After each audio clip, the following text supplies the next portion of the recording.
On my wedding day, my mother-in-law pulled me aside right before I walked down the aisle and whispered, "It's not too late to leave." He still has feelings for his ex. I looked her dead in the eye and said nothing. Later, when she gave her toast, she said, "Some women just force things." I quietly passed the mic to my maid of honor, who read the text that mother-in-law had sent my husband just 2 weeks before the wedding. I married Nick last Saturday. We've been together for 4 years, and honestly, we've had our share of rough patches, mostly because of his mother, Carol. She never liked me. She never even tried. From the very beginning, she acted polite to my face and cold behind my back. At first, I thought it was just me being sensitive. But then friends, and even Nick, started noticing. She'd make comments like, "She's so independent some men find that hard to live with," or "You two moved in pretty quickly, didn't you?" I brushed it off, thinking it would get better. It didn't. Over the years, Carol kept making me feel like I was just passing through. Like I was a placeholder until Nick came to his senses and ran back to his ex, Amanda. She mentioned Amanda constantly. Amanda loved camping. Amanda used to make that salad Nick liked. Amanda came from a very respectable family. Nick always brushed it off, said it didn't matter. He told me he loved me, that he was over Amanda, that Carol just had a hard time letting go. I believed him. When he proposed, I thought maybe we were finally moving past all that. I thought maybe, once we were married, Carol would finally have to accept it. But what happened on my wedding day? I never expected it to go that far. We were getting ready in the bridal suite at the venue in Larkspur, Colorado. It was this beautiful old farmhouse with mountain views. I'd just finished getting into my dress. My makeup artist was packing up, my friends were laughing, the photographer was snapping pictures. It should have been the happiest moment of my life. Then Carol walked in. She was wearing an off-white dress. Not beige. Not champagne. Off-white lace, fitted, like it could have been a second wedding dress. I knew what she was doing. Everyone knew what she was doing. But I didn't say anything. I smiled and said hello. She walked over, gave me this fake little smile, and said, "Can I speak to you alone for just a moment?"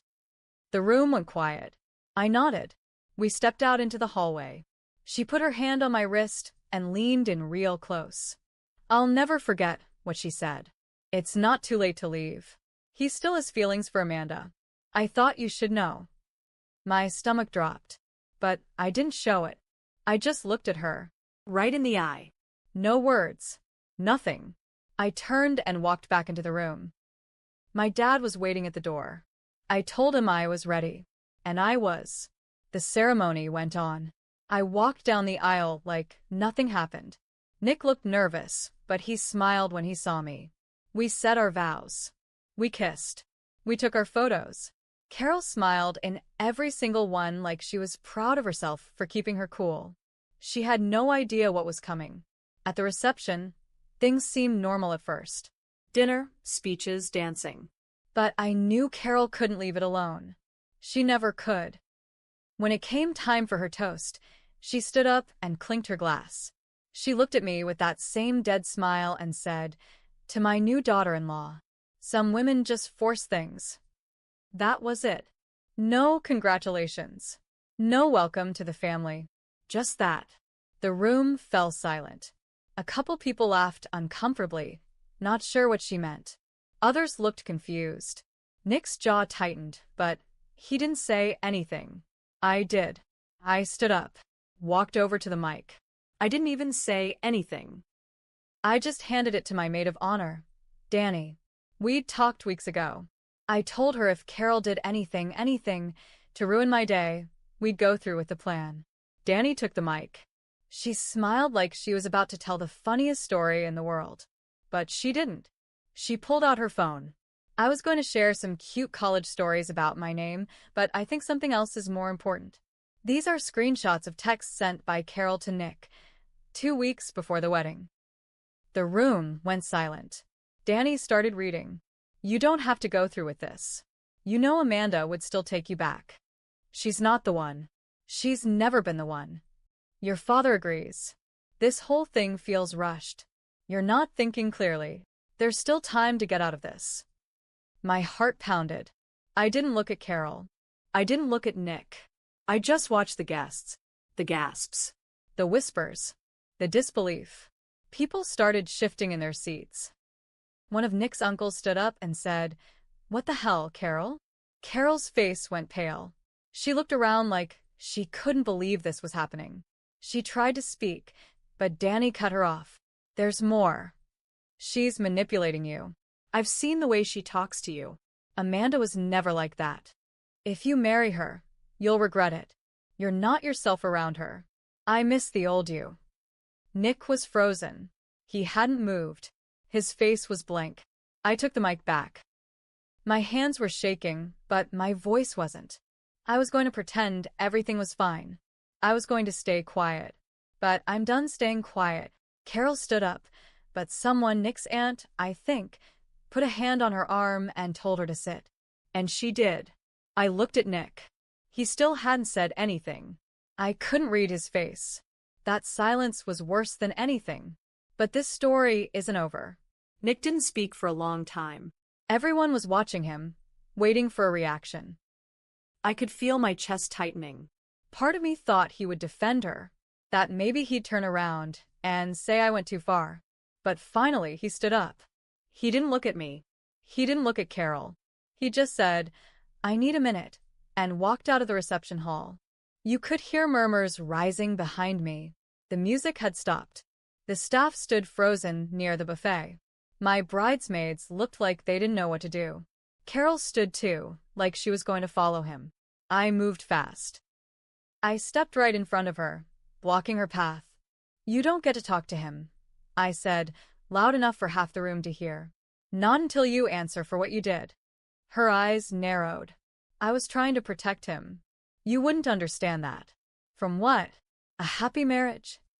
She opened her mouth, but then Nick's dad stood up across the room. I'd never seen him raise his voice before. The man was quiet to a fault, but he looked her dead in the eye and said, "Sit down, Carol. You've done enough." And she did. For the first time ever, she actually sat down without arguing. I walked outside and found Nick near the back garden. He was standing by the fountain, staring at his reflection. "You okay?" I asked, my voice quieter now.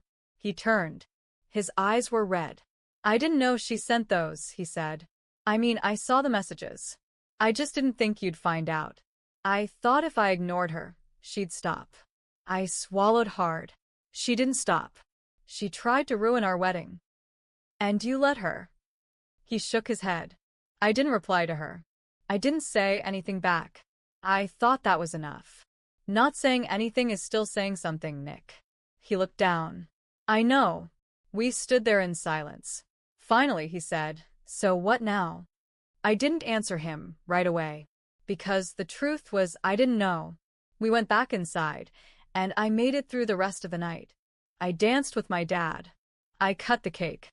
But I couldn't forget what happened. I couldn't ignore it.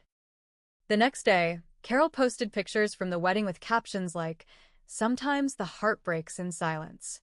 Congratulations, I guess. People saw them. They started calling her out in the comments. She deleted them, but not before screenshots spread like wildfire through the family group chats. Nick confronted her the next day. He asked me not to come. I agreed. He came back hours later, furious. "She said you manipulated Danny," he told me. "She still thinks you planned this to make her look bad." I raised my eyebrows. She made herself look bad. Nick didn't argue, but then he said something that stuck with me. "She wants to meet. Just the two of you." She said she wants to clear the air. I stared at him. "You think that's a good idea?" He looked torn. "I don't know. But if we're going to move forward, she can't keep treating you like this." So, I said yes. But I wasn't going in blind. Because by then I had learned something else. Something bigger than a few texts. Carol had been talking to Amanda behind my back. And Amanda had receipts. I didn't tell Nick what I found out right away. I wanted to be sure. So, I reached out to Amanda myself. It wasn't hard. Carol still followed her on Instagram, and Amanda had liked one of Carol's photos from 2 months ago. A photo of Nick and I at our engagement dinner. I messaged her. Short and simple. Hey, I think we should talk. She replied 10 minutes later. We met at a coffee shop 2 days before I agreed to see Carol. Amanda showed up in joggers and no makeup, clearly not trying to impress anyone.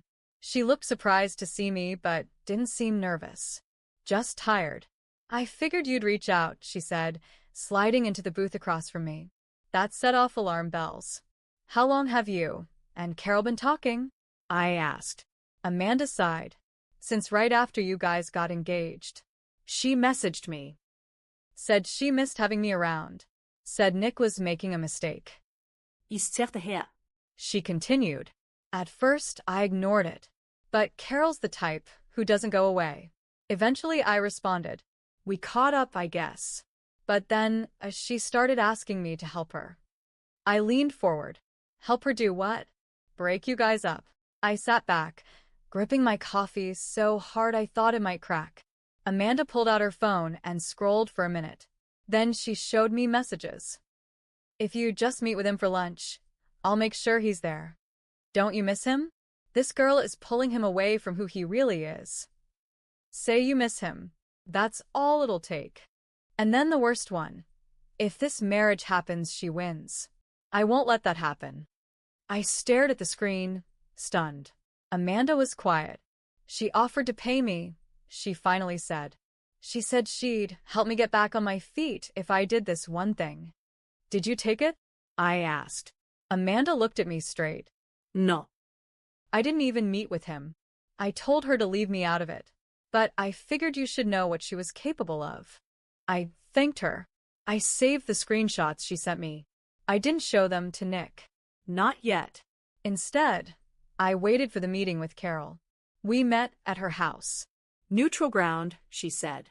She made tea like we were friends, like she hadn't tried to tear my life apart. I know things got a little tense, she began, but I think we can get past this. I stayed quiet, just like I did the first time she tried to rattle me. She went on about family and adjusting, and strong women sometimes clash. She said I should apologize for embarrassing her in front of everyone. That's when I pulled out my phone and slid it across the table. I had printed the texts from Amanda. Hard copy, stapled and dated. Carol went pale. You paid her to try and break us up, I said. You told her I was stealing your son.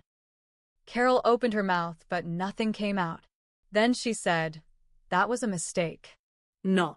A mistake is forgetting a birthday. This was sabotage. She tried to recover. You don't understand the bond one have with Nick. No, you don't understand boundaries. And now, everyone's going to see the kind of mother you really are. She looked scared now.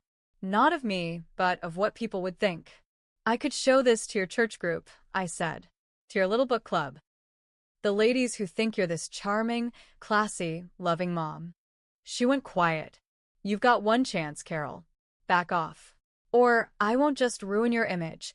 I'll make sure everyone sees you for who you are. She didn't answer me, but her silence said everything. After I left her house, I knew things could never go back to normal.